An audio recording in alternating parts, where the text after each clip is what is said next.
Boleh nanya nggak? Ke siapa? Ke saya atau ke Mas Holil nih? Ke Mas, Oh, Mas Mahmud ya? Iya Mas oh Mahmud. ya. Nah, Mas kenapa? Kenapa? itu video klipnya tuh dibuat di Jayapura ya? Iya, Yang waktu itu lagu Merdeka yang buat itu teman-teman dari kelas pagi Jayapura kayaknya dia. Jadi ada kayak inisiasi fotografi namanya kelas pagi. Terus kelas pagi itu ada di berbagai daerah di Indonesia. Yang punya inisiasinya itu namanya aduh kok gue lupa sih. Anton Ismail bukan? Anton Anton Ismail. Ismail. Ya, Anton Ismail. Anton Ismail. Nah, Anton Ismail itu dibantu oleh kelas pagi Jayapura mengerjakan video klip itu. Gitu. Itu namanya apa? Bukit Teletabis Jokowi. Teletabis ya. Teletabis Iya ya? Bukit Nggak Teletabis. tahu. Iya. Iya itu Bukit Teletabis. Asli. Enggak, aku tuh sering dengar, tapi nggak pernah lihat video klipnya. Jadi tadi aku pas gini-gini sambil lihat video klip, ternyata di Apa? Jayapura. Ternyata di Ya tempatku betul. maksudnya. Oh iya betul. Kalau Kenal nggak nggak sama kalau orangnya? kalau ngeliat video klipnya Zuzan merasa itu lagu soal Papua bukan? Iya, iya. Kayak lagu punya pertanyaan. Ada duit-duit lagi tadi itu. Touching banget. Keren lah. Nggak, terima kasih. Oke, kita udah bisa lanjut. Tadi juga udah sekilas ngobrolin soal lagu Merdeka. Pertanyaan Zuzan buat Mas Holil dan video klipnya. Mas, lagu Merdeka yang udah dirilis dari tahun 2016, sebenarnya triggernya apa untuk akhirnya ARK bikin lagu soal ya Merdeka dan akhirnya dikontekskan dengan Papua gitu. Walaupun sebenarnya nggak ada kata Papua kan di dalam liriknya, tapi dengan adanya bantuan video klip secara visual itu sudah sangat tergambarkan soal apa ini lagu gitu. Jadi kalau triggernya itu sebenarnya peristiwa Paniai gitu ya, tahun 2014 akhir kalau nggak salah ya. Iya benar. 2014 akhir, jadi itu lagu direkam 2016 Maret 2016 Maret. Nah, Paniai itu 2014 akhir, tapi setelah itu kan banyak juga kejadian-kejadian yang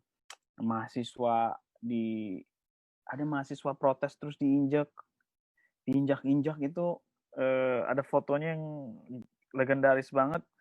Itu juga Obi kalau di nggak salah Jogja. terjadi di Jogja ya itu ya. Iya. Itu tahun berapa ya?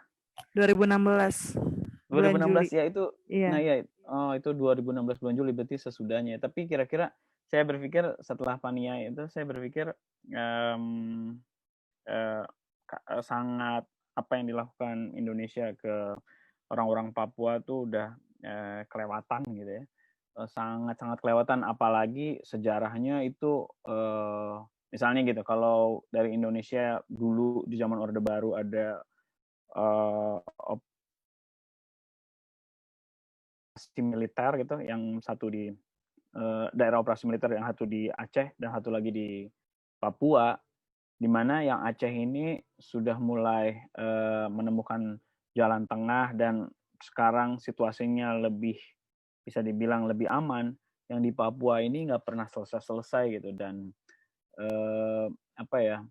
dan terus aja ada kasus-kasus terus menerus yang kita semakin lama semakin mulai belajar bagaimana mulai menyingkirkan itu tadi yang Jali bilang bahwa apa yang harus jadi skala prioritas dikedepankan oleh kita, apakah kebangsaan, nasion itu atau kemanusiaan gitu. Jadi semakin lama kita belajar bahwa ya kalau mau daripada kita punya bangsa yang nggak punya peri kemanusiaan, lebih baik kita mengedepankan rasa kemanusiaan itu. Jadi dari situ terus kita banyak berpikir bahwa apa sih yang terjadi di luar ternyata terjadi juga di sini gitu. Dan dalam kasus Papua ini ya udah banyak banget buktinya gitu ya, udah banyak banget buktinya sampai ya terakhir di Pania itu kayaknya kita perlu buat lagu ini gitu. Lalu ya udah setelah buat lagu itu ya lagunya tercipta, proses pembuatan lagu seperti itulah ya. Kadang-kadang kita pengen yang nggak terlalu frontal gitu ya, tapi bisa mengarah ke sana gitu. Dan akhirnya waktu itu setelah didengarkan lagu ini dan rasanya waktu itu tadi dibilang kalau nggak nonton klipnya nggak terlalu tergambar bahwa ini tentang kasus Papua gitu ya. Tapi setelah ada klipnya karena itu rekaman syutingnya di sana menggambarkan wilayah Papua, itu jadi orang punya relasi ke sana dari lagu Merdeka itu. Sebenarnya itu kalau nggak salah yang membuat direkturnya Anton Ismail, dan dia tergambar, wah lagunya ini tentang kemerdekaan ini yang jarang dipunyai oleh orang-orang Papua gitu ya. Lalu coba dihubungi pihak Kelas Pagi. Jadi Anton Ismail punya kelas mengajar fotografi namanya Kelas Pagi. Hubungi Kelas Pagi di Jayapura, bisa nggak mereka buat gitu. Ternyata bisa, cocok, dan akhirnya dibuatlah video klipnya di sana. Dan sejak ada video klipnya itu, relasi orang akan maksud-maksud syair di Merdeka itu juga langsung punya relasi yang kuat buat orang-orang Papua gitu. Apakah mereka berada di penjara atau di negara gitu kira-kira ya, dengan lirik misalnya kalau orang-orang Papua itu di Indonesia itu dia jadi lebih jadi miskin, jadi takut, terjajah, itu berarti dia ada di penjara. Tapi kalau dia jadi makmur dan aman dan sentosa, dia ada di negara gitu. Dia ada, Indonesia itu negaranya dia. Apa yang dirasakan oleh orang Papua itu jawabannya. Kalau emang dia merasa terjajah, ya berarti dia ada di penjara gitu. Kalau menurut lirik itu pendapat kami akan situasi yang terjadi itu. Itu sih, Jal. Yoi, Mas. Itu sedikit banyak soal latar belakang lagu Merdeka ya. Sebelumnya RK tuh udah pernah manggung di Papua belum ya? Belum pernah, cuma ngeliat foto-foto aja nih, aduh. Akan keindahan alamnya. Ya mungkin nanti setelah ya beres-beres pandemi, semoga bisa ada gigs di sana lah ya. Difasilitasi oleh LBH Papua. Gimana nih, Bung Edo, siap? Siap. Tunggu undangannya. Waduh, siap. Soal respons publik, Mas, mungkin ada nggak yang terkesan respon publik dari adanya pembuatan atau ya rilisnya lagu Merdeka ini oleh Efek Rumah Kaca gitu? Apakah ada yang akhirnya ya kesan-kesan bahwa semakin tersadarkan bahwa ya ada yang nggak beres di Papua, atau malah ada yang kontraproduktif sama apa yang dimaksud sama Efek Rumah Kaca gitu sebagai misi di balik lagu Merdeka? Kalau kontraproduktif enggak. Kayaknya saya belum dengar ya, mungkin karena saya juga jarang baca-baca gitu. Misalnya kayak hal-hal kayak gitu tuh biasanya kalau kita rajin ngulik-ngulik kolom-kolom komentar di videonya itu ya misalnya, mungkin bisa kita tahu respon orang. Tapi setahu saya kalau dengar-dengar cerita gitu ya, ya dengan adanya video klip jadi terbantu sih bahwa yang dimaksud dengan Merdeka di lagu itu tuh ceritanya berawal dari kasus-kasus yang terjadi di Papua gitu. Itu sebenarnya relasi karena adanya video klip, dan dari situ ya orang jadi bisa memaknai liriknya dan merelasikannya dengan situasi Papua. Jadi nggak ibaratnya nggak abstrak. Jadi udah mulai punya fokus gitu dibandingkan sebelum ada videonya gitu ya. Nah itu sebenarnya respon positifnya sih ya, orang misalnya kalau ada kasus Papua gitu ya, memberikan potongan lirik, memberikan link video klip, itu kan sebenarnya respon bahwa suara mereka identik dengan apa yang dia bagikan itu, apakah liriknya atau linknya gitu ya. Jadi saya bisa mengklaim bahwa ya adalah sedikit besar dampaknya sedikit aja, tapi apakah sudah puas? Belum sama sekali. Tapi memang butuh waktu untuk bisa bersama-sama membawa isu ini jadi semakin besar dan jadi semakin banyak orang yang mengerti permasalahan sebenarnya yang terjadi di Papua. Oke, sip.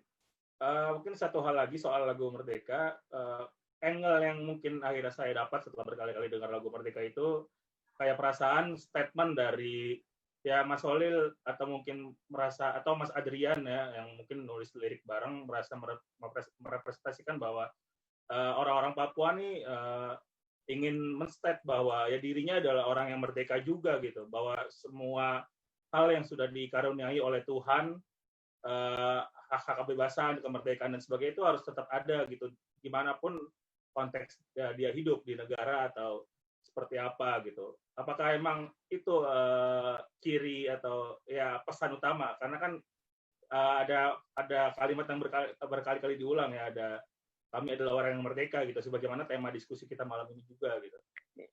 Iya, sebelumnya ya saya lupa memberikan informasi bahwa liriknya sebenarnya yang menuliskan adalah Adrian.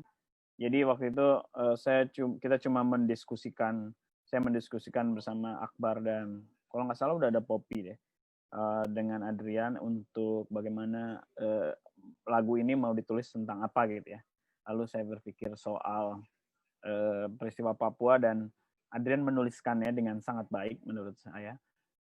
Dan dari situ juga kita sempat ngomongin soal misalnya apa ya, kalau diri kita itu terombang-ambing, kita punya self-determination, menentukan gitu, kita mau jadi apa ini, itu udah sampai ke tarafan itu gitu. Jadi apakah kita perlu ada menjadi bagian dari negara gitu, tapi paling nggak kita bisa memutuskan, diri kita sendiri yang bisa memutuskan bahwa kita akan bagaimana gitu.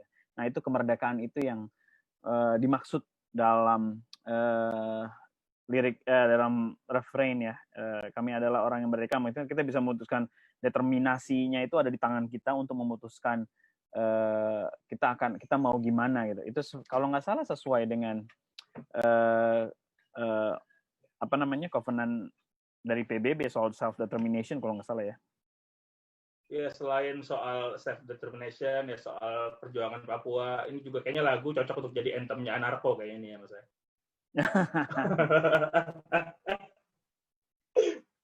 Bisa. Oke. Sip. Thank you Mas Holil. Nyambung ke konteks soal manusia merdeka nih. Buat teman-teman kita dari Papua, ya kita tahu banyak penderitaan yang akhirnya dirasakan ya, baik secara individu atau komunal. Ya kebebasan, kemerdekaan diri dan juga komunitas itu banyak direnggut oleh negara dalam sejarah hidup teman-teman Papua gitu. Saya mau bertanya mungkin hal yang cukup sentimental. Masihkah teman-teman Kak Suzan, Bang Edo, Bang Jeno merasa sebagai orang yang merdeka di bumi Indonesia ini gitu? Siapa yang mau duluan jawab silahkan.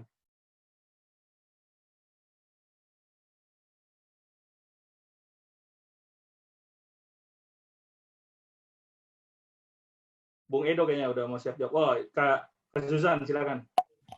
Iya, sebenarnya aku nggak pernah sih. Jadi selama 25 tahun aku hidup nggak ada merdeka-merdekanya.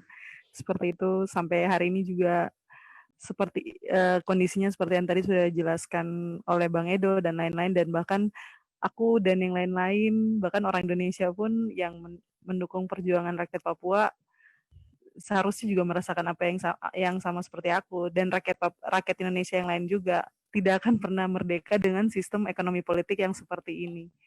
Kayak gitu sih. Oke, terima kasih Kak Suzan. Bung Jeno gimana? Terkait merasakan kemerdekaan sampai hari ini, itu hal yang sangat lucu.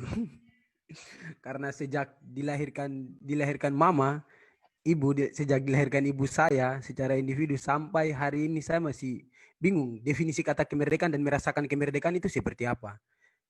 Karena mungkin kalau saya lahir di 1 Desember 1961 sebelum Trikora itu mungkin saya bisa ya merasakan 18 hari kemerdekaan itu mungkin bisa dirasakan di sana.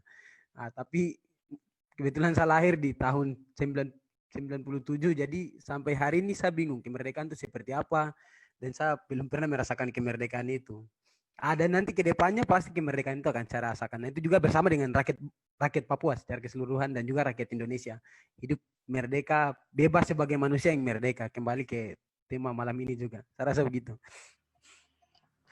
Oke, terima kasih Bung Jeno untuk sharingnya.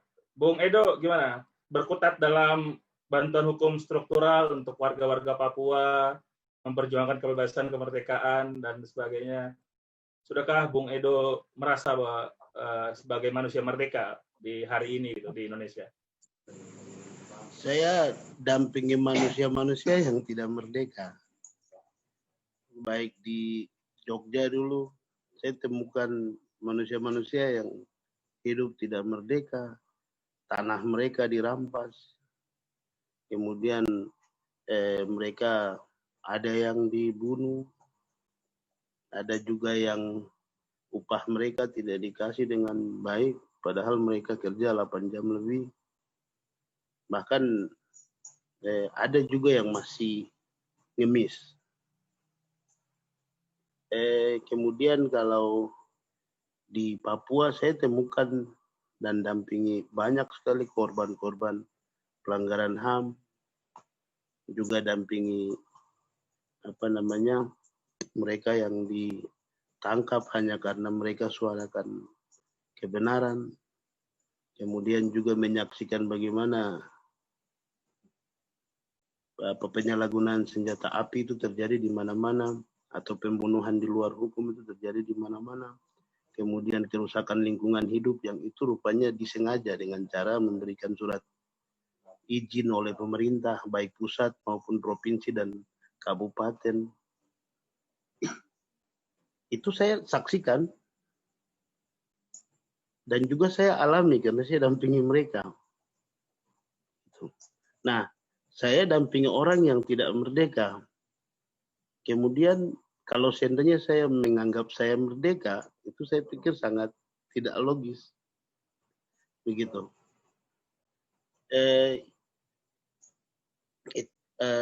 Dari kondisi itu, saya pikir rakyat Indonesia juga sebenarnya belum hidup dalam alam kemerdekaan itu karena banyak sekali ketidakadilan. Orang Papua pun demikian. Begitu. Dan saya pribadi juga mengalami kondisi tidak merdeka itu. Begitu. Mungkin itu yang bisa saya sampaikan. Oke, sip, Bung Edo.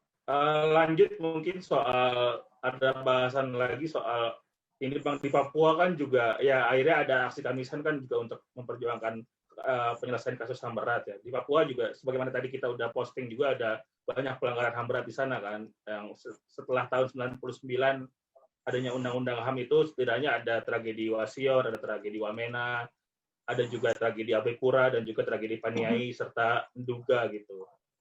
Bung Edo, per hari ini gimana kira-kira kondisi warga Papua? Apakah masih banyak yang mengenang peristiwa-peristiwa itu?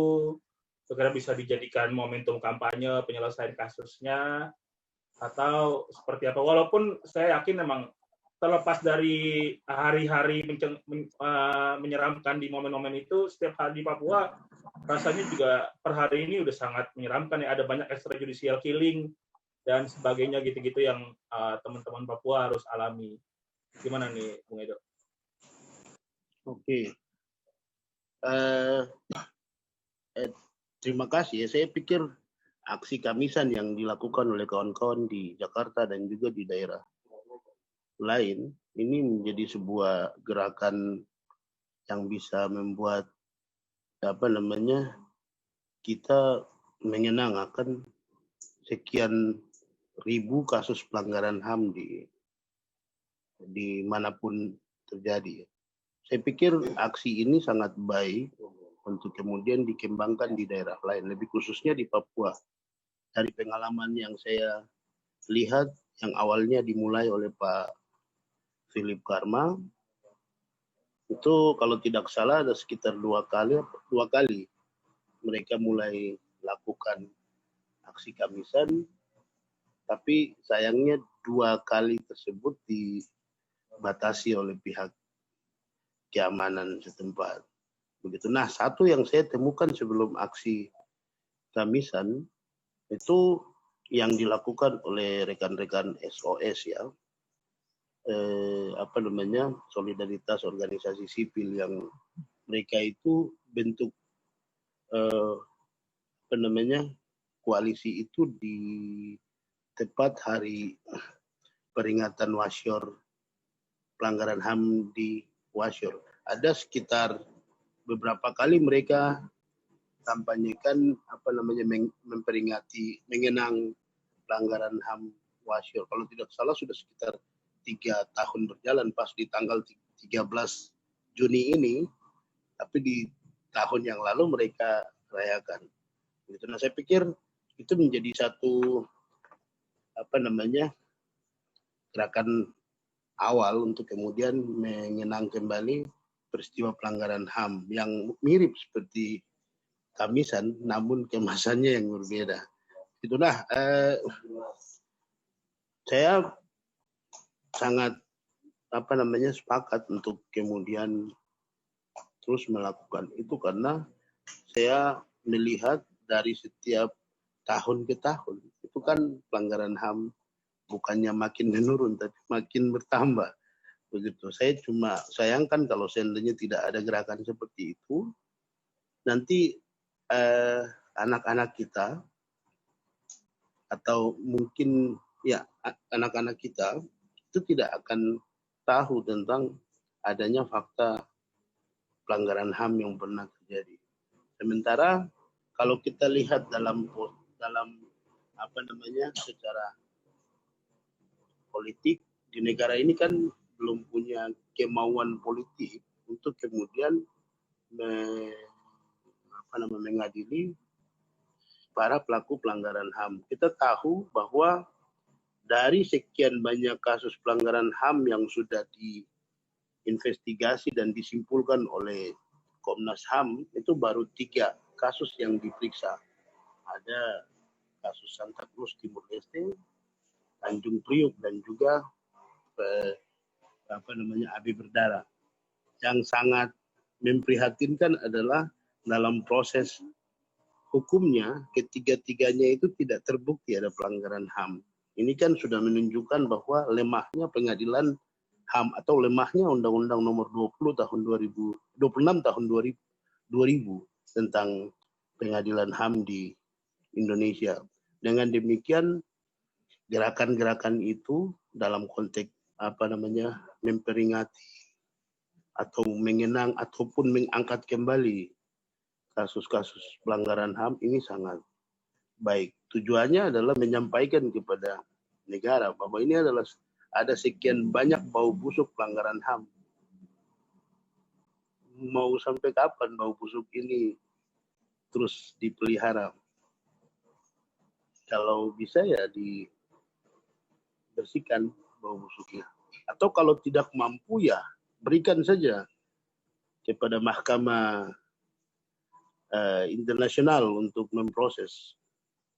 Jangan kemudian menjadikan Undang-Undang 26 2000 tentang pengadilan HAM sebagai tameng untuk menunjukkan ke internasional seakan-akan negara ini punya komitmen untuk menegakkan hak asasi manusia di Indonesia. Perlu negara ini sadari bahwa sikap diam dan sikap tidak tegas itu sudah sangat melukai keluarga korban pelanggaran HAM yang sampai saat ini mengharapkan hak atas keadilan. Mungkin itu. Oke, terima kasih Bung Emmanuel Gobay. Teman-teman, kita sudah hampir sampai di penghujung acara. Nanti ada satu pertanyaan buat masing-masing teman-teman. Terima kasih juga buat semua yang udah nonton dari awal, lebih dari 2 jam kita bersama-sama coba belajar, coba mendengar, coba paham satu persatu masalah demi masalah, konflik demi konflik yang sejak dulu dan sialnya sampai hari ini masih begitu eksis ada dirasakan oleh teman-teman Papua gitu. Terima kasih atas kebersamaannya. Semoga dengan adanya momentum ini kita semua bisa bergerak lebih besar untuk bisa menyadarkan negara betapa pentingnya kemerdekaan dan keadilan bagi kita semua gitu warganya. Pokoknya tujuan didirikannya negara Republik Indonesia dulu. lepas dari jajahan Belanda.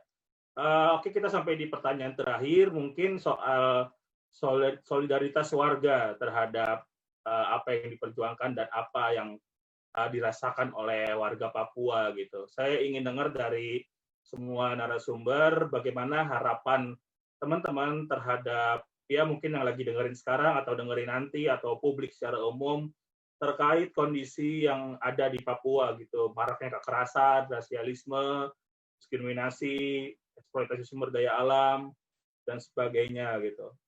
Apa yang teman-teman harapkan dan dibutuhkan dari banyak-banyaknya orang untuk bisa terlibat dalam perjuangan ini gitu. Silakan siapa yang mau mulai terlebih dahulu?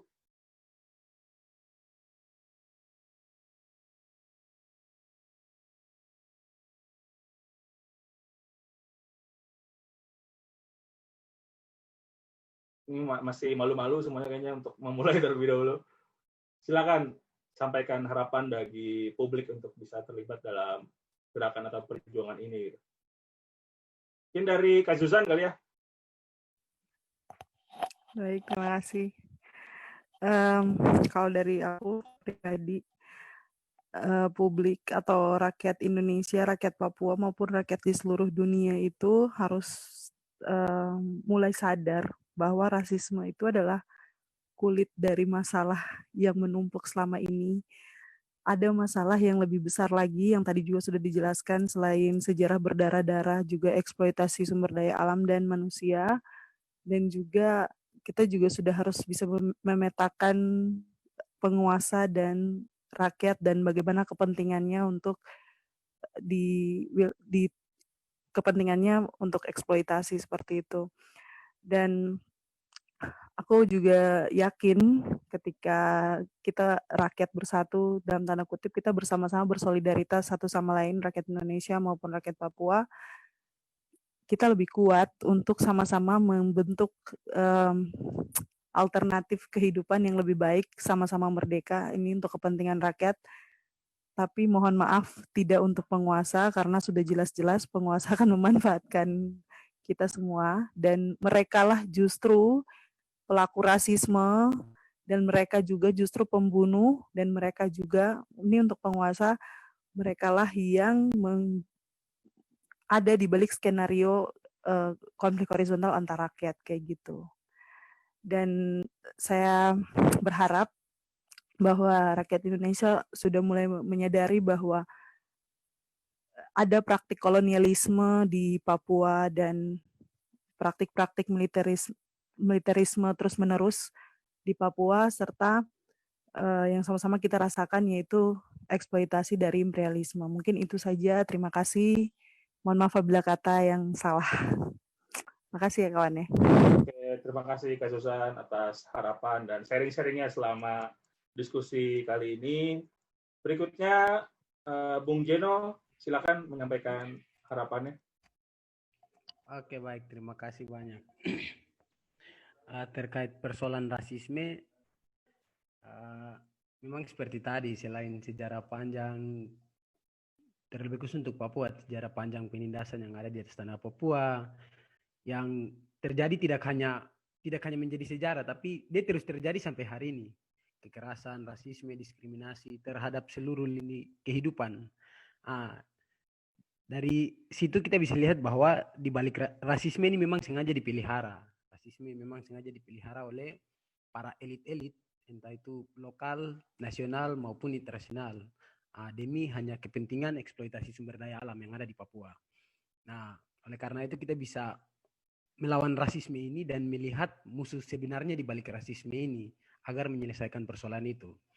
Nah, terus lebih khusus untuk kawan-kawan Indonesia, kalau mau melihat persoalan Papua lebih dalam dan merasakan bagaimana rasanya menjadi orang Papua, kawan-kawan harus berani berbicara, berani membuka mulut untuk menyuarakan persoalan ketidakadilan, diskriminatif, dan persoalan lain-lain yang terjadi terhadap rakyat Papua.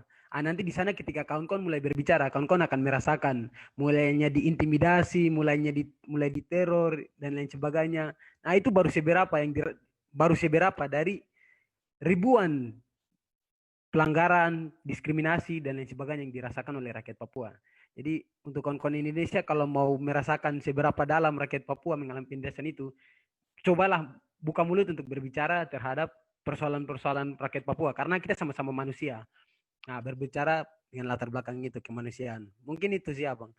Terus poin terakhir lagi, saya lupa apa, untuk kawan-kawan mahasiswa itu lagi, ada empat kawan mahasiswa kita yang di Ternate, mahasiswa yang dari Unhair Ternate itu salah satu contoh nyata dari kawan-kawan mahasiswa, yang mana ketika keempat kawan mahasiswa itu menyuarakan tentang persoalan politik bangsa Papua, mereka kemudian didiskriminasi oleh pihak kampus, yang kemudian nanti diteror dan di DO secara sepihak.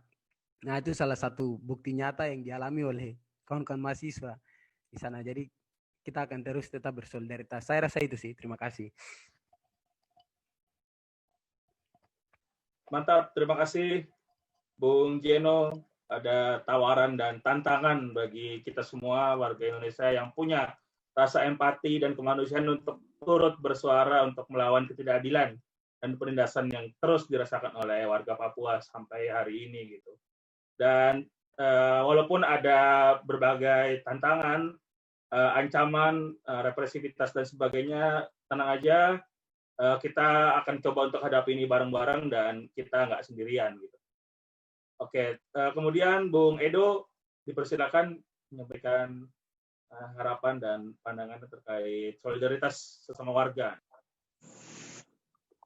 Oke, yang pertama pada dasarnya masyarakat menengah ke bawah atau masyarakat miskin itu kan menghadapi ketidakadilan yang sama ya, karena kemudian negara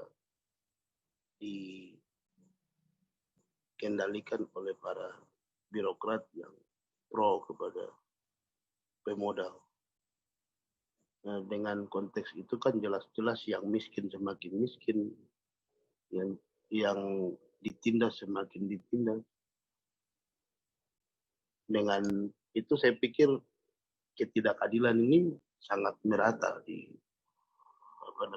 seluruh Indonesia. Nah, secara khusus menyangkut Papua, tadi sudah dijelaskan tentang sejarah. Memang ada perbedaan yang sangat berbeda ya, sejarah Papua dan wilayah pulau dan sejarah pulau-pulau lain di Indonesia. Kemudian ada juga perbedaan penindasan yang double ya, yang dialami oleh orang Papua, yang itu rupanya diakibatkan karena hak politik orang Papua yang kemudian di awal dikorbankan. Begitu. Kemudian hak politik itu rupanya dikorbankan hanya untuk kepentingan eksploitasi sumber daya alam di Papua. Itu sudah jelas tadi. Nah, solidaritas yang mungkin diharapkan adalah solidaritas yang seperti dilakukan oleh lembaga-lembaga advokasi di seluruh wilayah Indonesia yang sudah secara cuma-cuma memberikan bantuan kepada orang Papua korban rasisme. Saya lihat di Jawa, di Surabaya ada kawan-kawan LBH Surabaya, kemudian Kontras yang selalu datang mengadvokasi kawan-kawan Surabaya. Kemudian di Jakarta ada LBH Jakarta, bahkan sampai di Sumatera pun ada LBH Aceh yang siap membantu kawan-kawan Papua di sana, dan di beberapa wilayah lain. Itu saya pikir satu contoh solidaritas terhadap orang Papua yang sudah dilakukan. Yang berikutnya mungkin yang dilakukan seperti yang dilakukan oleh Surya Anta. Nah, ini salah satu bentuk solidaritas yang berdiri atas dasar kemanusiaan yang adil dan beradab di muka bumi, dan lebih khususnya di Indonesia. Saya pikir contoh yang baik untuk ditiru oleh rekan-rekan yang lain. Dan sebaliknya bagi kita Papua juga bisa bersama-sama dengan kawan-kawan daerah lain yang mengalami ketidakadilan untuk bersama-sama memerangi ketidakadilan. Begitu. Akhirnya yang ingin saya sampaikan, gunakanlah kebebasanmu untuk memperjuangkan hak konstitusi semua warga. Karena untuk membantu orang memperjuangkan keadilan itu adalah bagian dari hak yang bisa diwujudkan. Terakhir, saya juga sangat berterima kasih kepada kawan-kawan seniman ya yang sudah buat lagu untuk Papua dan ketidakadilannya. Saya pikir itu juga bagian dari solidaritas tanpa batas bagi Papua atas ketidakadilan yang dialami secara struktural oleh orang Papua. Mungkin itu. Saya sabar terakhir, Bang, kalau kemarin ada lagu Merdeka, mungkin bisa tambah lagu lain lagi untuk mengungkap ketidakadilan rakyat Papua. Mungkin lagu rasis kayak gitu kan, Ari. Terima kasih Bung Edo. Nanti usulnya mungkin bisa jadi tawaran menarik buat kawan-kawan seniman untuk respons ya. Karena selain ada Efek Rumah Kaca, ada beberapa nama lain juga. Ada Oscar Rolang, musisi folk yang juga bikin lagu Eastern Man soal ya gimana represi dan operasi di Papua. Juga banyak rapper juga sepertinya yang udah cukup banyak mengungkap tabir di balik ya kekerasan Papua selama ini. Nanti tapi ya kita berharap banyak produk-produk budaya populer lainnya untuk bisa mengungkap dan jadi medium untuk era sosialisasi perjuangan dan apa yang kita rindukan untuk beberapa saat yang akan datang. Oke, terakhir silakan Mas Holil menyampaikan jawaban akan pertanyaan yang sama soal harapan akan solidaritas dari kita nih publik warga untuk terkait perjuangan teman-teman Papua dan juga hal-hal yang mereka alami, mereka derita selama ini. Apa ya, pengennya ya makin banyak orang yang sadar bahwa apa yang terjadi di Papua itu sebuah aneksasi, lalu orang-orang yang sudah sadar juga mau berjuang untuk mendorong pemerintah agar memperlakukan Papua jauh lebih baik lagi. Kita berusaha masyarakat berusaha malu punya negara kesatuan tapi nggak mengedepankan kemanusiaan gitu. Jadi bukan kesatuannya yang diutamakan tapi kemanusiaannya. Dan semoga ya budaya populer bisa lebih banyak lagi. Dari situ nanti mudah-mudahan pemahaman masyarakat terhadap apa yang terjadi di Papua, penindasan yang terjadi di Papua jauh lebih bisa disosialisasikan dan ada perubahan yang real gitu terhadap apa yang dilakukan pemerintah terhadap masyarakat Papua. Itu sih. Oke, terima kasih atas waktu serta sharing-sharing dari semua teman-teman yang sudah bergabung di obrolan Ngaso Malam Kamis pada malam hari ini.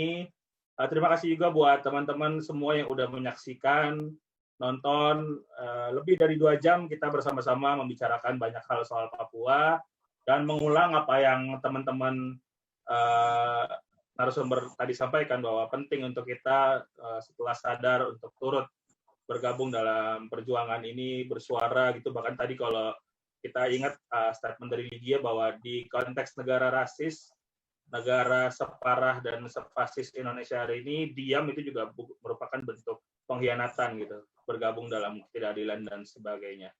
Oke, terima kasih buat Mas Holil, buat Zuzan, buat Bung Jeno, buat Bung Edo. Sukses selalu buat aktivitasnya. Jaga kesehatan tetap karena masih pandemi. Dan semoga kita bisa bareng-bareng ikut aksi lagi, menyuarakan perjuangan lewat aksi Kamisan, menuntut penyelesaian kasus HAM berat masa lalu, dan juga perjuangan-perjuangan keadilan lainnya. Besok kita akan bahas soal tragedi Wasior yang memang diperingati setiap tanggal 13 Juni sejak tahun 2001 gitu. Besok kita akan belajar lebih lanjut soal bagaimana pihak aparat bisa semena-mena memberlakukan tindak kekerasan terhadap warga, dan itu berlangsung di Papua, salah satunya di Wasior, dan kita perlu mengingatkan konten itu terhadap negara, sebagaimana warga dunia sekarang juga sedang mempertimbangkan dan mengevaluasi performa polisi dalam penegakan hukum di negara, di dunia ya, terhadap mereka masing-masing. Sekali lagi terima kasih, sampai ketemu di kesempatan berikutnya. Sehat-sehat dan semoga kita bisa memenangkan perjuangan dan harapan kita ini. Merdeka! Merdeka. Terima kasih Bung Edo. Terima kasih. Terima kasih Kak Susan. Terima kasih Jal.